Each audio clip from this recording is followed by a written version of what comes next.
Fingers and toes. Big, beautiful obituary. Yes. Welcome to the Outlifting Lounge, the weekly show serving queer conversation, news and no-nonsense fitness for gay, bi and trans guys. I'm Alan. And I'm his husband, Derek. Coming up on today's show, we'll reveal exciting news about our brand new Outlifting Lounge, talk about the telly that's been making us absolutely howl with laughter, trash talk Trump, and celebrate some amazing everyday fitness wins.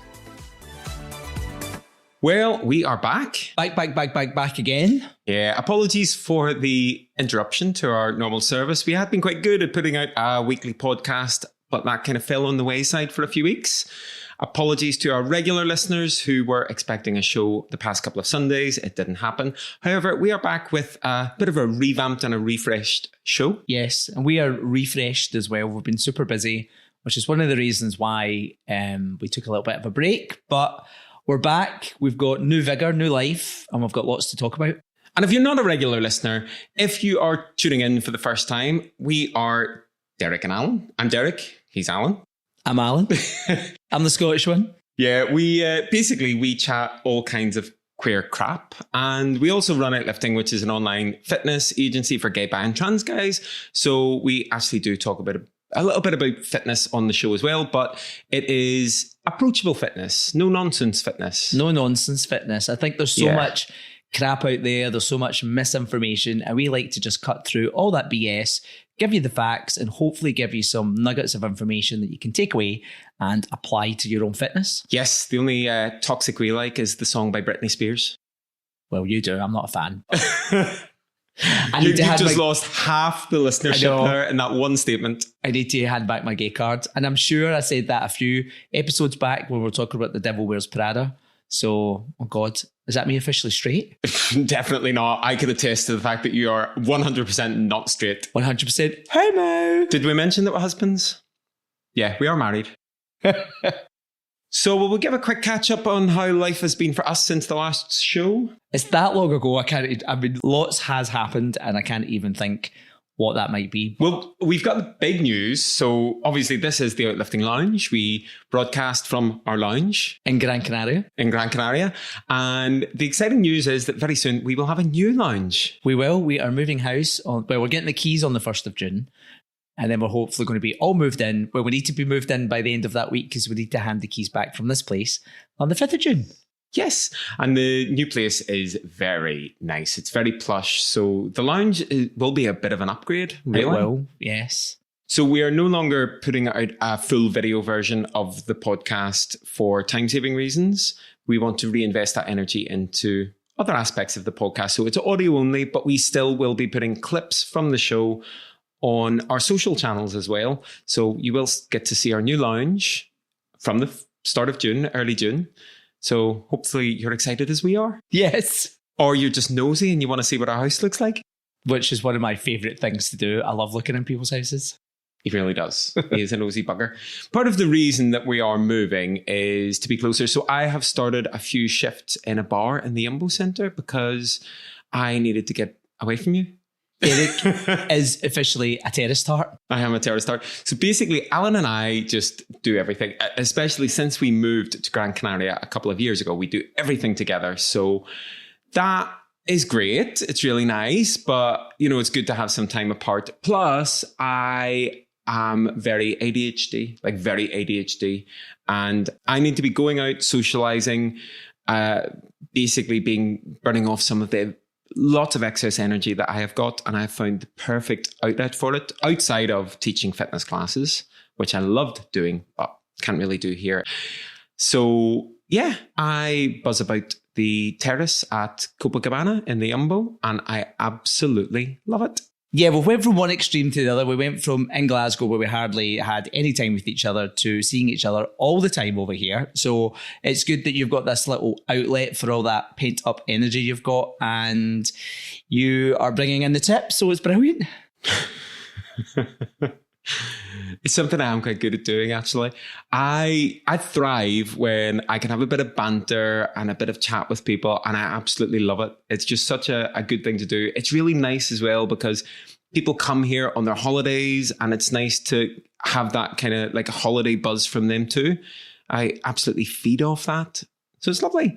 And it's been good for us. And we are now moving house so that I can be closer and walk to and from work, basically. And I can pop down on a Friday night when you're working with haggis or dog for a wee shandy. Yes, the shandy is for you, not for the dog. Should clarify. Nobody phoned the Spanish equivalent of the RSPCA. What would that be? The perros. Wow. RSPCA. So obviously I am still working in Outlifting as well. I basically have 2 jobs now, and we don't really have time for much else, but we have managed to cram in a little bit of our favourite sitcom ever, which has made a comeback. See what I did there? For season 3, which I never thought was going to happen. But yeah, it's been very good so far. It has. We can't believe that Lisa Kudrow is back as Valerie Cherish in the comeback. And we spoke about this quite a few episodes ago, saying you have to watch it, but before you do, make sure you watch seasons 1 and 2, because you'll get a lot of the references in season 3. And we've been watching it. There's been a lot of little throwbacks to the other seasons, which has been really nice. It's so good. And I think season 1 was very different in tone from season 2, because season 1 was very rough and ready, and then season 2 became a bit more cinematic and a bit more polished.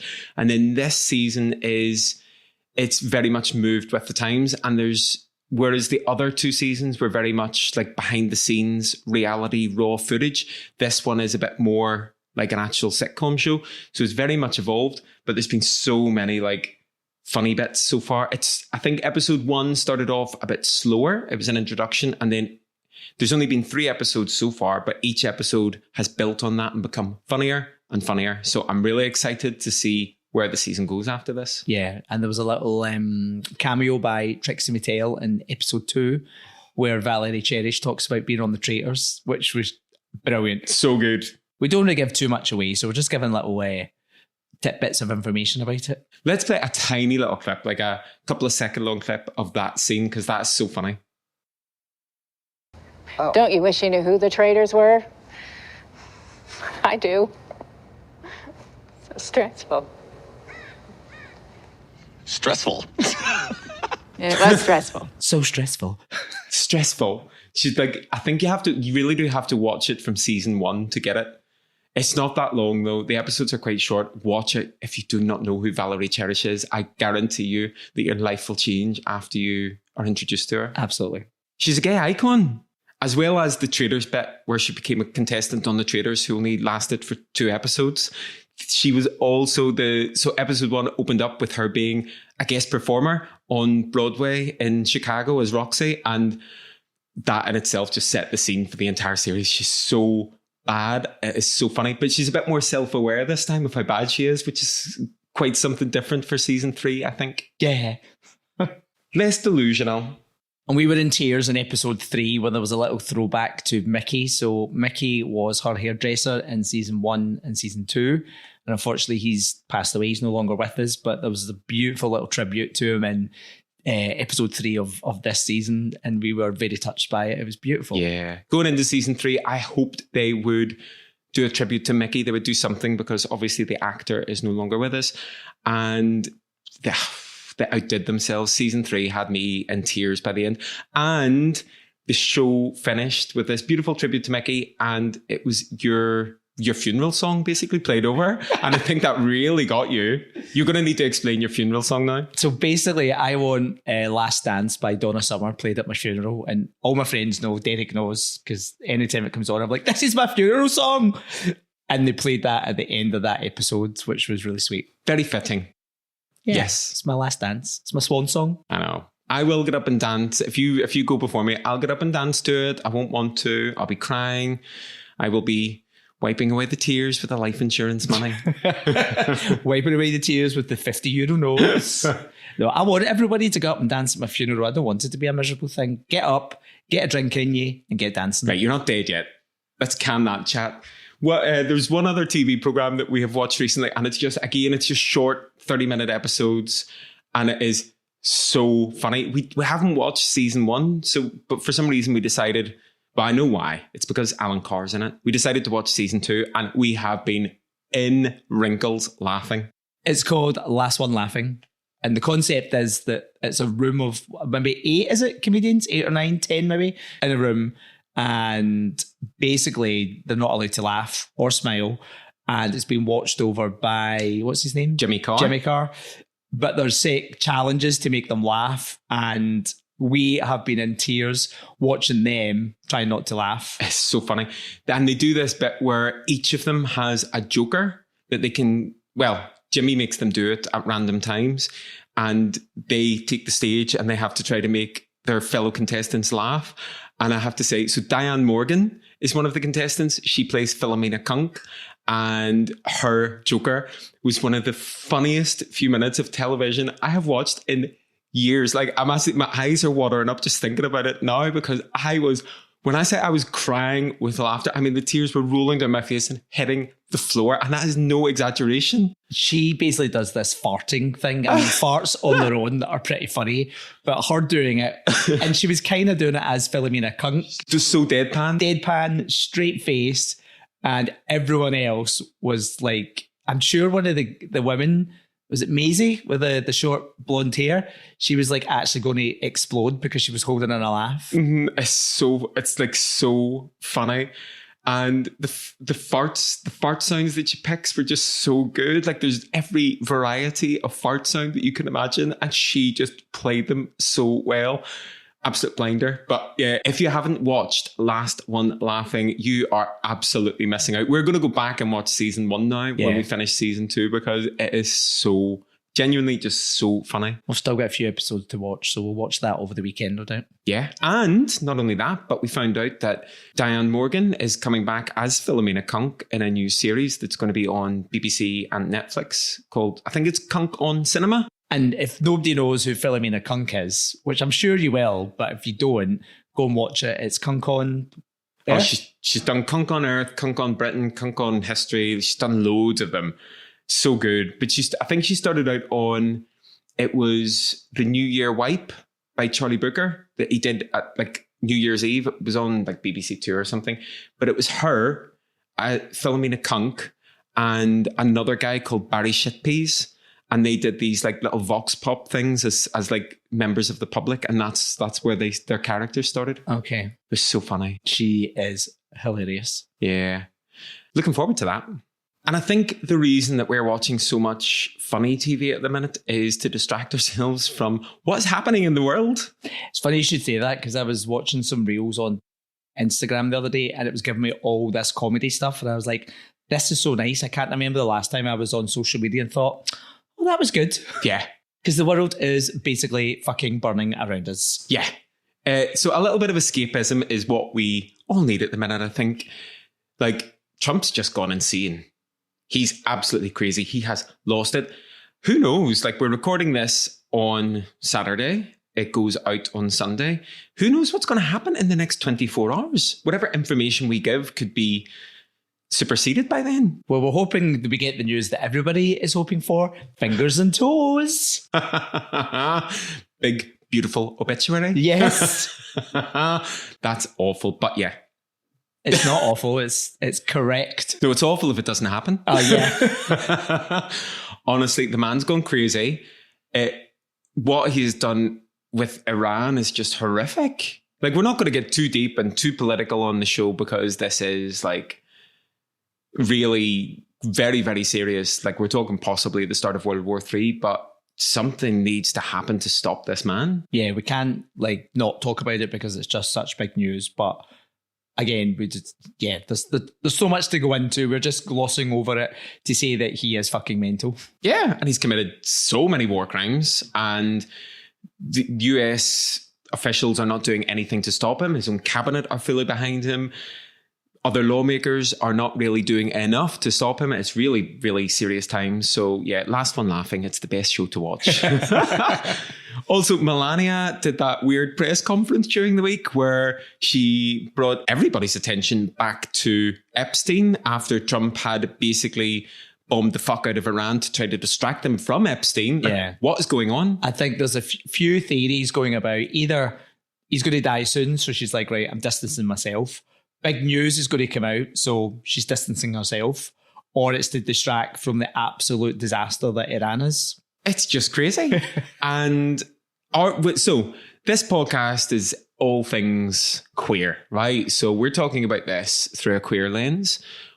I think we have come up with a solution to just in general, all of the world's issues to try to start fixing the world. And that is to stop letting old men run things. And from now on, only girls, gays and nays should be in positions of power. You can't see it because it's the audio podcast, but I'm doing ovas. Ova. Ding, ding, ding, ding. Oh, this is where we go ASMR. I'll try to bring it close to the mic. Let's hope that picks it up. So we're doing a gay clap, basically our middle finger and thumbs together. Also known as the other gay clap. But let's not get into that. So yeah, all I'm going to say is Beyonce was almost right when she said, who run the world? Girls? Because it really should be girls, gays and nays. Girls, gays and nays. But Trump could possibly be one of us. Tell me why. I hope he isn't, but tell me why. That really funny clip that somebody put up on TikTok during the week where they clipped a segment of one of Trump's mad speeches and give it the caption, has he been to a gay sauna or what is he talking about? Let's play that clip just now and you can decide whether or not Trump is talking about his time at a gay sauna. They came in so fast and so hard, and these guys knew exactly what to. Let's go, come on, get in, let's go. Pwah. They came one right after another, not at the same time. They don't want to come at the same time. They had to come right after each other. They didn't have any room. I mean, that's a man who knows what he's talking about. Yeah. Although coming at the same time, that's quite an art form, but yeah, one at a time is better. Oh my God. And on that note, shall we move to the fitness section of the podcast? Yes, let's do it. So this is our regular fitness section, but just before we discuss fitness wins, remember that we offer online coaching specifically for gay, bi and trans guys. If you don't feel like you're winning at fitness, but you'd like to be, stay tuned after the section for details on how you can book in for a free discovery call to chat with us. Okay, so you mentioned fitness wins. That is what we are talking about today. So we have found a Reddit thread. You know, we love Reddit threads. And the title of this is, what's a fitness win that sounds tiny to everyone else, but felt massive to you? And the reason I really love this is because, especially in our community, we mentioned earlier, fitness and body image and things like that can feel quite toxic. We totally are the opposite. We really work with people on changing their bodies, but also it's about changing their mindset and how they look at themselves and feel about themselves as well, and dismantling quite a lot of that toxicity. So this essentially is about fitness wins. So it's stuff that it goes beyond six pack, big butt, all that kind of stuff, all that superficial stuff. And that's why I love this. That's why we wanted to include this today. Yeah, I think it's super important. We always talk about celebrating the wins, no matter how small they are, because those wins are absolutely huge to you. So like Derek said, it's taken away from all the superficial stuff, and it's stuff that you can do on a weekly basis to celebrate your progress and how well that you're doing. Yeah, it's super important. No matter how small, celebrate your wins. We always preach that to every one of our clients and anybody that listens. Celebrate every little small win. So the person who posted this on Reddit, they shared theirs, and their win was that they had done a full push-up. Not a modified one, not halfway, a real push-up. They'd been working towards it for 6 weeks, and they said they cried a little when they managed to do a full push-up on their toes. Absolutely. Like doing a full push-up is a difficult exercise to do. And the fact that they've been working on it for 6 weeks, that's, a good amount of time to be working on it. And then that first, do you know what, I'm going to give this a go, and then you do it is amazing. It's similar to clients of ours who maybe want to work on their first pull-up, for example. All the steps to get them there, and then they do their first unassisted pull-up. And that's the thing. It might not seem like a win to somebody else who is further along in their fitness journey, but they were there once as well. And that's why it's so important to recognize the small steps that take you from where you are to where you want to be.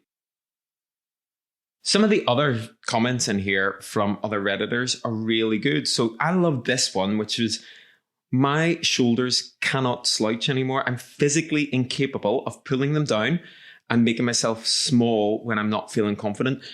For me, that was such a big win when I first got into fitness. And the big realization for me was that I did not have good core strength. And that realization happened when I discovered that my core had gotten strong and I was standing taller. My shoulders were more pulled back. I felt more confident walking down the street. That physical change translates into amazing confidence. It really does. So yeah. We used to see that when we taught fitness classes. We could see the difference in people. And as soon as you pointed that out to them, they're like, oh, actually, yeah. And then you could see them walking with even more confidence after that. Totally. That's a good one. Totally. Any that you like in there? So this is one that I really like, and it's running all the way home from the gym. So this person lives 400 meters from the gym, and they tried last year to run home from the gym, but they had to stop a few times. And now they are able to do the whole distance without stopping, which is a huge, huge win. Do you know what? On a similar note, somebody else has said, being able to walk up 2 flights of stairs without gasping like a dying fish was the most noticeable in my day-to-day life. So yeah, just like that increased level of fitness, doing these day-to-day tasks and noticing big change. It's amazing. It is, and we notice it with our clients as well. So we've had 3 wins that I can think of off the top of my head this past week or two from our clients. So number 1, Mark, he is smashing it. He's been so consistent. He's been doing the leg press, and then he just realized that the leg press actually had a starting weight on it. So he's been lifting probably about 45 kg heavier than what he thought he was lifting. And I was like, fucking brilliant. On you go. Yeah. Which is just great. Well, I mean, so in the business, you're the one who deals with clients on a day-to-day basis with everything. But in the back end, I keep an eye on progress and we talk about everything. And I have to say that I have been so super impressed with how Mark has taken this and just run with it. I mean, he loves the gym now. You can see it from his social media channels. He just loves being there, there all the time. And he has found his place, like really found his place in the gym, and he just owns it. Yeah. It's amazing. He started off doing home workouts, and now I can't actually get him out the gym. He's found his spot, his place, which is brilliant. Yeah. Ian as well. Big shout out to Ian. He's the lightest he has been in 8 years. Also, he put up some progress photos this week, and he is like a different person. It's unbelievable, the change in him. I'm so proud of him. I am super impressed. That transformation is unreal. His whole, like the whole shape of his body has changed so much. He has taken it and run with it. And I know that this will be giving him so much confidence. Yeah. And Richard as well. I can't not mention Richard this week because, again, he is someone that maybe wasn't as confident in the gym as other people. He had his usual cardio machines that he would go to, his usual machines that he would use. And I threw him a challenge when he started with us. And he messaged me saying, really, you want me to do this? I was like, go in, see how it goes, and then let us know. And he has not looked back. He's like, do you know what? I just go in and I just do it. And he calls it the gorilla area in the gym where all the big muscle Marys are. He's like, I just go in and do my thing now. I don't even care. I love that. I'm stealing that phrase. That's the gorilla area. Love it.